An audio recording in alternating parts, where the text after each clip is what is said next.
Hi hello ನಮಸ್ಕಾರ, welcome back to my YouTube channel. ಇವತ್ತು ನಾನೊಂದು ಸಾಂಬಾರು ರೆಸಿಪಿನ ನಿಮ್ಮ ಜೊತೆ ಶೇರ್ ಮಾಡ್ಕೊಳ್ತಾ ಇದ್ದೀನಿ. ಅದು ಇಸ್ಕಿದ ಬೇಳೆ ಹಾಕಿ ಅದ್ರ ಜೊತೆಗೆ ಸೊಪ್ಪು ಹಾಕಿ ಯಾವ ಥರ ಸಾಂಬಾರು ಮಾಡೋದು ಅಂತ. ಸೊ ಕುಕ್ಕರಲ್ಲೇ ಡೈರೆಕ್ಟಾಗಿ ಮಾಡ್ತಾಯಿದ್ದೀನಿ.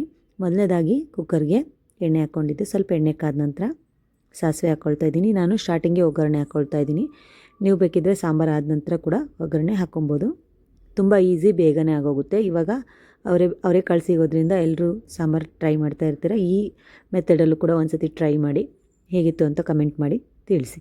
ಹಾಗೆ ಜೀರಿಗೆ ಹಾಕ್ಕೊಂಡಿದ್ದೀನಿ, ಸ್ವಲ್ಪ ಕರಿಬೇವು ಕೂಡ ಹಾಕ್ಕೊಳ್ತಾ ಇದ್ದೀನಿ. ತುಂಬ ಚೆನ್ನಾಗಿರುತ್ತೆ. ಇವಾಗ ಸೀಸನ್ ಆಗಿರೋದ್ರಿಂದ ಆರಾಮಾಗಿ ಮಾಡ್ಕೊಬೋದು. ಸ್ವಲ್ಪ ಬೆಳ್ಳುಳ್ಳಿ ಹಾಕಿದ್ದೀನಿ. ಎಲ್ಲ ಚೆನ್ನಾಗಿ ರೋಸ್ಟ್ ಮಾಡ್ಕೊಳ್ಳಿ.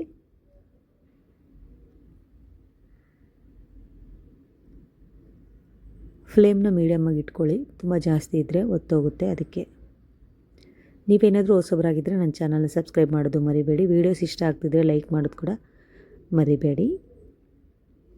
ಹಾಗೆ ನೀವು ಯಾವುದಾದ್ರೂ ರೆಸಿಪಿನ ಟ್ರೈ ಮಾಡಿದರೆ ಹೇಗಿತ್ತು ಅಂತ ಕಮೆಂಟ್ ಮಾಡಿ ತಿಳಿಸಿ. ಇವಾಗ ನೋಡ್ತಾ ಇರ್ಬೋದು ನೀವು, ಬೆಳ್ಳುಳ್ಳಿ ಎಲ್ಲ ಸ್ವಲ್ಪ ಕೆಂಪಗಾಗಿದೆ. ಈ ಟೈಮಲ್ಲಿ ನಾನು ಇದಕ್ಕೆ ಈರುಳ್ಳಿ ಹಾಕ್ಕೊಳ್ತಾ ಇದ್ದೀನಿ, ಹಸಿಮೆಣ್ಸಿನ್ಕಾಯಿ ಹಾಕ್ಕೊಳ್ತಾ ಇದ್ದೀನಿ. ನೀವು ಬೇಕಿದ್ದರೆ ಖಾರದ ಪುಡಿ ಕೂಡ ಬಳಸ್ಬೋದು, ನಿಮ್ಮ ಇಷ್ಟ. ನಾನಿಲ್ಲಿ ಹಸಿಮೆಣ್ಸಿನ್ಕಾಯಿ ಹಾಕ್ಕೊಂಡು ಈರುಳ್ಳಿ ಹಾಕ್ಕೊಳ್ತಾ ಇದ್ದೀನಿ.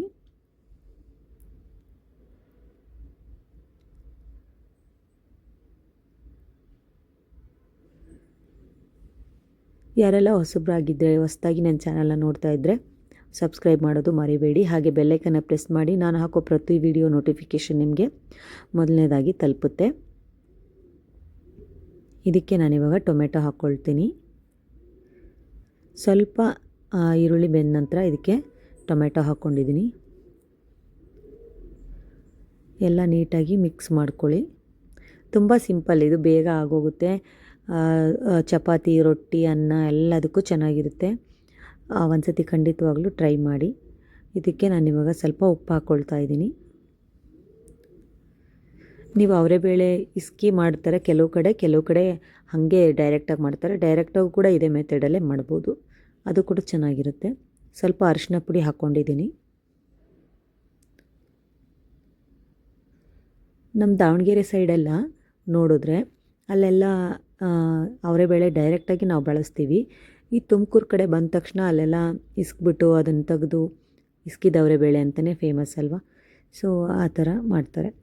ಸೊ ನೀವು ಯಾವ ರೀಜನರಾಗಿದ್ರೂ ಕೂಡ ನೀವು ಅವರೆಕಾಳನ್ನ ಈ ಮೆಥಡಲ್ಲೇ ಮಾಡಿಕೊಂಡ್ರೆ ನಿಮಗೆ ಚೆನ್ನಾಗಿ ಅನಿಸುತ್ತೆ. ಸಿಂಪಲ್ ಕೂಡ, ಈಸಿ ಕೂಡ, ಹಾಗೆ ರುಚಿಯಾಗಿ ಕೂಡ ಇರುತ್ತೆ. ನಾನು ಅವರೆಕಾಳು ಇಟ್ಟಿರ್ತೀವಲ್ಲ ಅದನ್ನು ನೀಟಾಗಿ ಒಂದು ಸತಿ ವಾಶ್ ಮಾಡಿಕೊಂಡು ಹಾಕ್ಕೊಳ್ತಾ ಇದ್ದೀನಿ.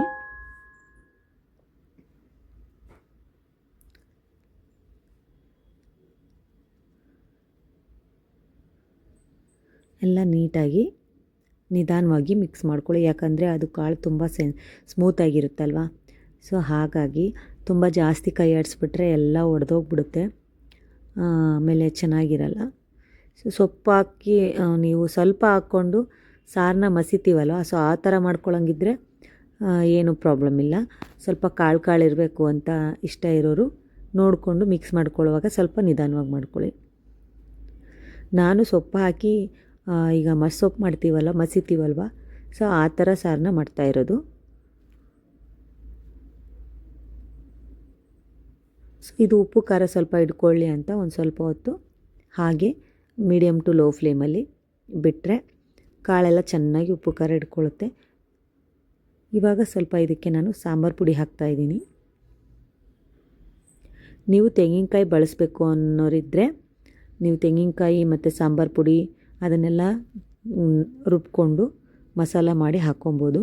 ನೀವು ತೆಂಗಿನಕಾಯಿ ಬಳಸಲ್ಲ ಅಂದರೆ ಸೊಪ್ಪು ಹಾಕ್ತೀವಲ್ಲ, ಹೆಂಗೂ ಸಾಂಬಾರು ತಿಕ್ಕಾಗೆ ಆಗುತ್ತೆ. ತೆಂಗಿನಕಾಯಿ ಬಳಸಲ್ಲ ಅನ್ನೋರು ಡೈರೆಕ್ಟಾಗಿ ಇದಕ್ಕೇ ಹಾಕಿದ್ರೆ ಅದು ಕೂಡ ಅದ್ರ ಚೆನ್ನಾಗಿ ರೋಸ್ಟ್ ಆಗುತ್ತೆ, ಹಾಗೆ ರುಚಿ ಕೂಡ ಚೆನ್ನಾಗಿರುತ್ತೆ. ಒಂದು ಸ್ವಲ್ಪ ಹೊತ್ತು ಎಲ್ಲ ನೀಟಾಗಿ ಈ ಥರ ಮಸಾಲೆ ಎಲ್ಲ ಹೊಂದ್ಕೋಬೇಕು.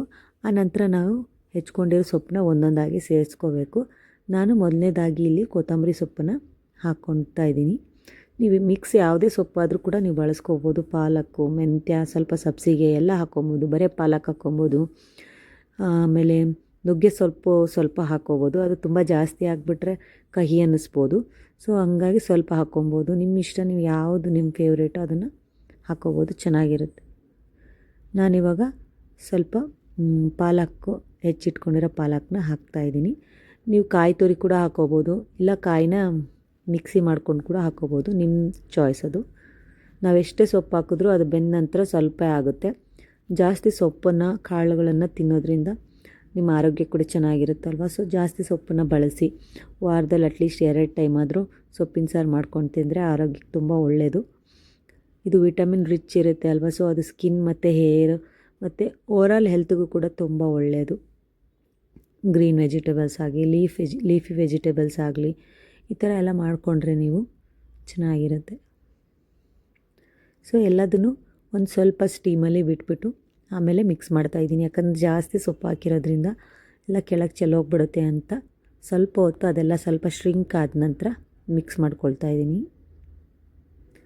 ನಿಮ್ಗೆ ಯಾವ ಸೊಪ್ಪು ಇಷ್ಟ ಅದನ್ನೆಲ್ಲ ನೀವು ಬಳಸ್ಕೋಬೋದು.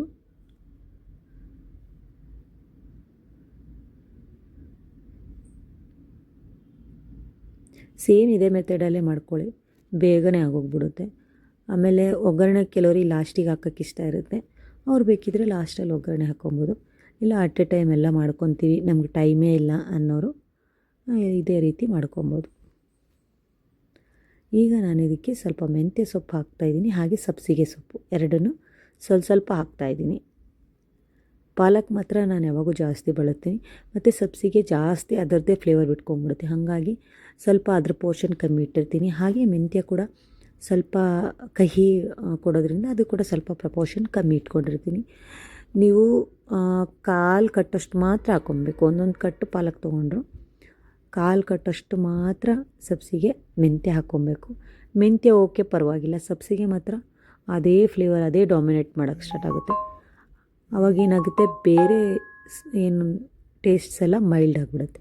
ಹಾಗಾಗಿ ಎಲ್ಲ ಒಂದು ಹದಕ್ಕೆ ಚೆನ್ನಾಗಿ ಆಗಬೇಕು ಅಂದರೆ ನೋಡಿಕೊಂಡು ಪ್ರಪೋರ್ಷನ್ನ ಹಾಕ್ಕೊಬೇಕು. 2 ಕಟ್ಟು ಕೂಡ ನೀವು ಪಾಲಕ್ ಹಾಕ್ಕೊಬೋದು, ಬಟ್ ಇದು ಮಾತ್ರ ಕಡಿಮೆನೇ ಹಾಕ್ಕೊಬೇಕು. ಇಲ್ಲ ಅಂದರೆ ಸುಮ್ಮನೆ ಅದೇ ಜಾಸ್ತಿ ಸ್ಮೆಲ್ ಬರುತ್ತೆ, ಚೆನ್ನಾಗಿರಲ್ಲ. ಸೊ ಎಲ್ಲ ಹದವಾಗಿದ್ದರೆ ರುಚಿ ಕೂಡ ತುಂಬ ಚೆನ್ನಾಗಿರುತ್ತೆ. ಸೊಪ್ಪು ಕೂಡ ಸ್ವಲ್ಪ ನೀರು ಬಿಟ್ಕೊಂಡು ಅದೊಂದು ಸ್ವಲ್ಪ ಎಲ್ಲದ್ರ ಜೊತೆ ನೀಟಾಗಿ ಹೊಂದ್ಕೊಳ್ಳಿಕ್ಕೆ ಬಿಡ್ತಾಯಿದ್ದೀನಿ. ನೀವು ಇದಕ್ಕೆ ಈ ಟೈಮಲ್ಲಿ ಕಾಯಿ ಹಾಕ್ಕೊಳ್ಳೋರು ಕಾಯಿ ರುಬ್ಬಿ ಹಾಕ್ಕೋಬೋದು. ಇಲ್ಲಪ್ಪ ಅಂದರೆ ನಂತರ ಬರೀ ನೀರು ಹಾಕ್ಕೊಂಡು ಎಷ್ಟು ಬೇಕೋ ನೋಡ್ಕೊಂಡು, ಇದಕ್ಕೆ ಜಾಸ್ತಿ ನೀರು ಹಾಕ್ಬೇಡಿ ಕಾಯಿ ಹಾಕದೇ ಇರೋರು, ಯಾಕಂದರೆ ತೆಳುವಾಗಿಬಿಡುತ್ತೆ, ಟೇಸ್ಟ್ ಕೆಟ್ಟೋಗುತ್ತೆ. ಅದಕ್ಕೆ ನೀವು ಎಷ್ಟು ಸೊಪ್ಪು ಹಾಕಿದ್ದೀರ ನೋಡಿಕೊಂಡು ಅದಕ್ಕೆ ತಕ್ಕನಾಗಿ ಗಟ್ಟಿಗೆ ಸಾಂಬಾರು ಬರಬೇಕು, ಅಷ್ಟಕ್ಕೆ ಮಾತ್ರ. ನೋಡ್ತಾ ಇರ್ಬೋದು ನೀವೀಗ ನಾನು ಬರೀ ಸೊಪ್ಪೆ ಕಾಣ್ತಾಯಿದೆ. ನಾನು 2 ಗ್ಲಾಸ್ ಅಷ್ಟೇ, ಅದು 1 ಗ್ಲಾಸ್ ಫುಲ್ ಹಾಕಿದ್ದೀನಿ, 1 ಗ್ಲಾಸ್ ಒಂದು ಅರ್ಧ ಹಾಕಿದ್ದೀನಿ, ಅಷ್ಟೇ ನೀರು ಹಾಕ್ಕೊಂಡಿದ್ದೀನಿ. ಇದು ಕುಕ್ಕರು ಕೂಡ ತುಂಬ ದೊಡ್ಡದಿಲ್ಲ, ಹಿಂಗೆ ಕಾಣಿಸ್ತಾ ಇದೆಯಲ್ಲ, ತುಂಬ ದೊಡ್ಡದೇನಲ್ಲ, ಚಿಕ್ಕದು. ನೀವು ನೋಡ್ತಾ ಇರ್ಬೋದು ಸೊಪ್ಪೆ ಜಾಸ್ತಿ ಇದೆ. ಸೊ ಈ ಥರ ಮಾಡಿಕೊಂಡ್ರೆ ನೀವು ಕಾಯಿ ಹಾಕದೇ ಇದ್ದರೂ ಕೂಡ ಚೆನ್ನಾಗಿ ಸ್ವಲ್ಪ ತಿಕ್ಕಾಗಿ ಬರುತ್ತೆ, ಸಾಂಬಾರು ರುಚಿ ಕೂಡ ಚೆನ್ನಾಗಿರುತ್ತೆ. ಇಲ್ಲ ನೀವು ಕಾಯಿ ಹಾಕ್ಕೊಳ್ತೀರಾ ಅಂದರೆ ಅದನ್ನು ಕೂಡ ಹಾಕೋಬೋದು. ಇವಾಗ ಸ್ವಲ್ಪ ಉಪ್ಪು ಹಾಕ್ಕೊಳ್ತಾ ಇದ್ದೀನಿ. ಈ ಟೈಮಲ್ಲೇ ನೀವು ಉಪ್ಪು ಖಾರ ಏನಾರು ಹೆಚ್ಚು ಕಡಿಮೆ ಇದ್ದರೆ ಹಾಕ್ಕೊಳ್ಳಿ. ಸ್ವಲ್ಪ ಟೇಸ್ಟ್ ಮಾಡಿ ನೋಡಿ, ಕಮ್ಮಿ ಅನಿಸಿದ್ರೆ ಹಾಕ್ಕೊಂಬಿಡಿ. ಯಾಕಂದರೆ ಕುಕ್ಕರೆಲ್ಲ ಕೂಗಿ ವಿಜಿಲ್ ಮಾಡಿ ಎಲ್ಲ ಆದಮೇಲೆ ಏನಾಗುತ್ತೆ ಅಂದರೆ ಅದೆಲ್ಲ ಹೊಂದ್ಕೊಂಡಿರುತ್ತೆ, ಆವಾಗ ಮತ್ತೆ ಹಾಕೋಕ್ಕೆ ಚೆನ್ನಾಗಿರಲ್ಲ. ಎಲ್ಲ ಒಂದು ಕರೆಕ್ಟಾಗಿ ಇಟ್ಬಿಟ್ರೆ ಬೇಯುವಾಗಲೇ ಚೆನ್ನಾಗಿ ಉಪ್ಪು ಖಾರ ಹಿಡ್ಕೊಂಬಿಡುತ್ತೆ. ಹಾಗಾಗಿ ಹಾಕುವಾಗಲೇ ಚೆನ್ನಾಗಿ ಹಾಕ್ಬಿಡಿ. ನಾನು ಇದನ್ನು ವಿಜಿಲ್ನ ಮುಚ್ತಾಯಿದ್ದೀನಿ. ಮುಚ್ಚಿಬಿಟ್ಟು ಕುಕ್ಕರ್ ಮುಚ್ಚಿ ವಿಜಿಲ್ ಹಾಕ್ಬಿಟ್ಟು 2 ವಿಜಿಲ್ ಕೂಗಿಸ್ಕೊಂಡಿದ್ದೀನಿ ಅಷ್ಟೇ. ಆಮೇಲೆ ಅದು ಹಾರಕ್ಕೆ ಬಿಟ್ಟಿದ್ದೆ. ಪೂರ್ತಿ ಕುಕ್ಕರೆಲ್ಲ ಕೂಲ್ ಆದಮೇಲೆ ತೆಗಿತಾ ಇದ್ದೀನಿ. ನೀವು ನೋಡ್ತಾ ಇರ್ಬೋದು. ಇದನ್ನು ಚೆನ್ನಾಗಿ ಮಸಿಬೇಕು. ನೀವು ಮಸಿಯೋದಿರುತ್ತಲ್ಲ, ಸೊ ನಾನು ಇಲ್ಲಿ ಪೊಟ್ಯಾಟೊ ಸ್ಮ್ಯಾಶ್ ಮಾಡೋದಿರುತ್ತಲ್ಲ ಅದರಿಂದ ಮಸಿತಾ ಇದ್ದೀನಿ. ವುಡನ್ನಿಂದ ಒಬ್ಬೊಬ್ಬರು ಬಳಸ್ತಾರೆ, ಅದು ಕೂಡ ಒಳ್ಳೆಯದು. ಯಾವುದಿರುತ್ತೋ ನಿಮ್ಮಲ್ಲಿ, ಅಥವಾ ಸ್ಪೂನಿಂದನೇ ನಿಮಗೆ ಮಾಡೋಕ್ಕೆ ಬಂದರೆ ಅದರಿಂದನೂ ಕೂಡ ನೀವು ಸಾಂಬಾರನ್ನ ಮಸ್ಕೋಬೋದು. ಸೊ ಇವತ್ತಿನ ವಿಡಿಯೋ ಇದಾಗಿತ್ತು. ನಿಮಗೆ ಇಷ್ಟ ಆಗಿದೆ ಅಂತ ಭಾವಿಸ್ತೀನಿ. ಇಷ್ಟ ಆಗಿದರೆ ಲೈಕ್, ಶೇರ್, ಕಮೆಂಟ್ ಮಾಡೋದು ಮರಿಬೇಡಿ. ತುಂಬ ಒಳ್ಳೆಯ ಸಾಂಬಾರು ರೆಸಿಪಿನ ನಿಮಗೆ ತೋರಿಸ್ಕೊಟ್ಟಿದ್ದೀನಿ. ಖಂಡಿತವಾಗ್ಲೂ ಟ್ರೈ ಮಾಡಿ, ನಿಮಗೆಲ್ಲ ಇಷ್ಟ ಆಗುತ್ತೆ.